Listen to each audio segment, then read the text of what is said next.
اس کا بیٹا مجھے رحمان کہے، اس کا بیٹا مجھے رحیم کرے، مجھے کیسے گوارا ہو سکتا ہے کہ اس کے باپ کو میں جہنم میں ڈال دوں؟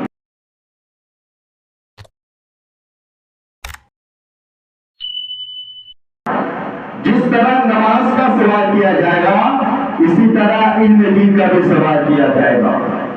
اور بہت یعنی علم دین کیوں فرض ہے؟ ہر چیز میں کوئی وجہ تو ہوگی تب تو یہ فرض ہوتا ہے۔ نماز فرض ہے اس لیے کہ نماز کا سوال سب سے پہلے کیا جائے گا قبر میں، آخرت میں بھی نماز کا سوال سب سے پہلے کیا جائے گا۔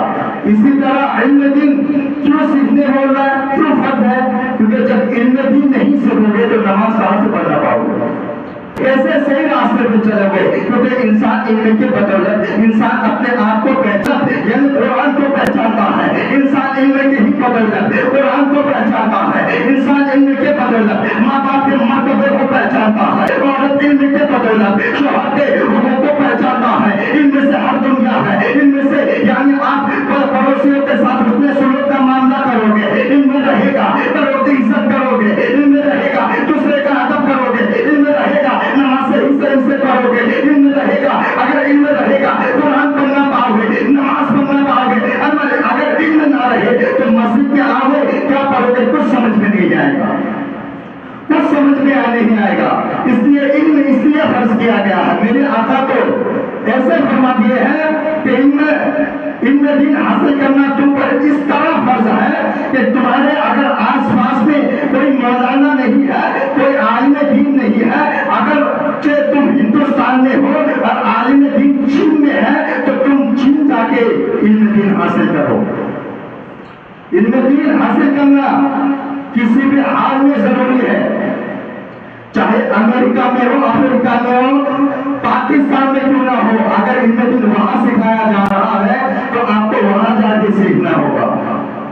اگر نہ سیکھے تو پھر قبر کا انجام آپ کو خود پتا ہوگا، قبر میں کیا کیا ہوگا۔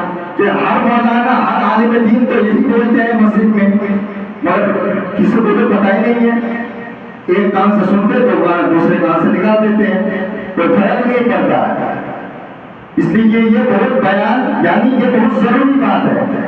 نماز علم دین، یہ میری بات کو اگنور نہ کیجیے، یہ بات جو بولا جاتا ہے آپ کے فائدہ کے لیے بولا جاتا ہے۔ آپ نماز پڑھیں گے، علم دین حاصل کریں گے تو میرا کچھ نہیں ہوگا یا میرا کچھ ہونے والا ہے۔ علم دین حاصل کرو گے، نماز پڑھو گے تو پھر آپ کا اعمال صحیح رہے گا، اعمال کے ساتھ موت ہو جائے، نماز کے ساتھ موت ہو جائے تو آپ کا ٹھکانہ ہی جنت ہے۔ چلو ایک چور تھا، وہ پوری زندگی چوری میں اتنی اس کی زندگی گزر گئی، پورے گناہ میں اس کی زندگی گزر گئی، کبھی نیک کام نہیں کیا، کبھی مسجد کے طرف نہیں آیا۔ پھر اس کا عمر جب ہوا، جب شادی کرنے کا اس کو یعنی خیال آیا کہ مجھے شادی کرنا ہوگا تو وہ پھر لڑکی ڈھونڈنے لگے، وہ چور لڑکی ڈھونڈنے لگے۔ مگر جس کے گھر میں جاتا ہے وہ بولتا تم چور ہو، گیا اپنی بیٹی کو تمہارے حوالے کیوں کرو، تم سے نکاح کیوں کرو۔ پھر ایک بیوہ عورت تھی، اس کی لڑکی سے وہ چور نے نکاح کیا۔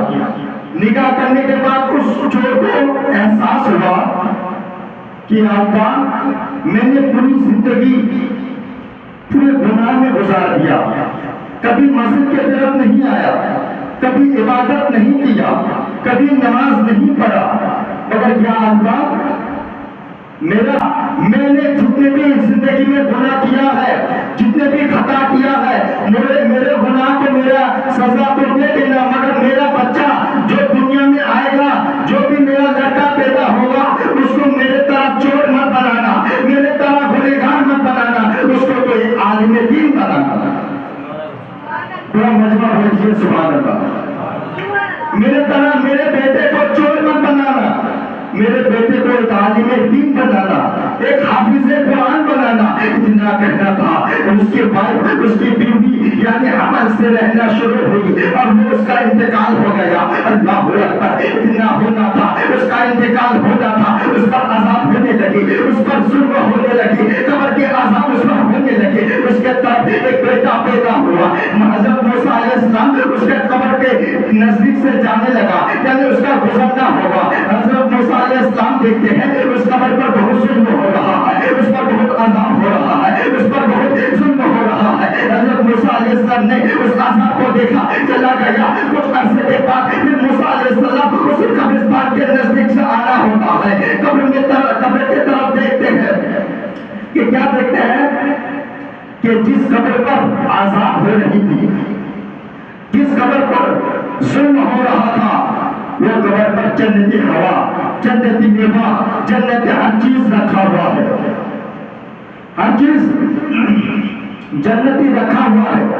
حضرت موسیٰ علیہ السلام اللہ سے دریافت کیا، اے پروردگار، اے رب الکائنات، میں نے کچھ عرصے پہلے اس قبرستان سے گزرا تو اس قبر پر بہت عذاب ہو رہا تھا، اس قبر پر بہت ظلم ہو رہا تھا، یعنی بہت عذاب ہو رہا تھا، مگر آج میں کیا دیکھ رہا ہوں کہ یہ قبر میں بہت جنتی بستر بچھا ہوا ہے، جنتی سامان رکھا ہوا ہے، جنتی پھل رکھا ہوا ہے، جنتی میوہ رکھا ہوا ہے۔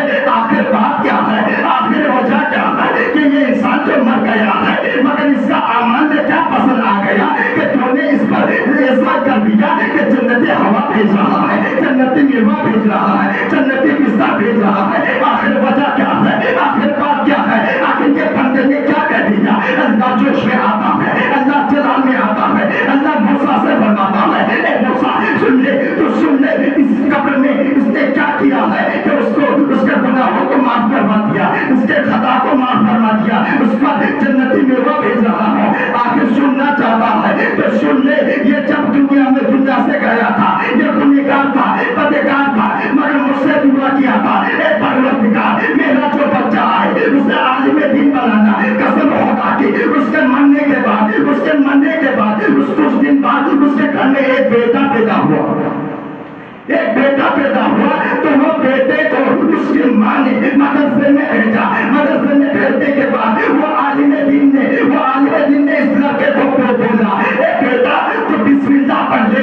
اس کے بیٹے کا بسم اللہ پڑھنا تھا، اللہ جوش میں آتا ہے، اللہ فرماتا ہے موسیٰ اس کا بیٹا مجھے رحمان کہے، اس کا بیٹا مجھے رحیم کرے، مجھے کیسے گوارا ہو سکتا ہے کہ اس کے باپ کو میں جہنم میں ڈال دوں؟ اس کا بیٹا مجھے رحمان کہے، اس کا بیٹا مجھے رحیم کہے، اس کا بیٹا مجھے غفار کہے، مجھے کیسے گوارا ہو سکتا ہے کہ وہ مجھے رحمان کہے، وہ مجھے رحیم کہے، وہ مجھے غفار کہے، اور میں اس کے بیٹے اس کے باپ کو میں جہنم میں ڈال دوں؟ تو اس لیے اپنے بچوں کو علم دین سکھائیں گے تو سب سے زیادہ ماں باپ کو فائدہ ہے، سب سے زیادہ ماں باپ کو فائدہ ہے۔ اگر آپ اپنے لائف میں، اپنی زندگی میں اپنے بچوں کے لیے بہت بنگلہ، کھیت کھلیان بہت زیادہ کر دیے مگر آپ کا بیٹا علم دین نہ سیکھے اور علم دین نہ سیکھے، نماز نہ پڑھنے آئے، تو پھر آپ کو کیا فائدہ ملنے والا ہے؟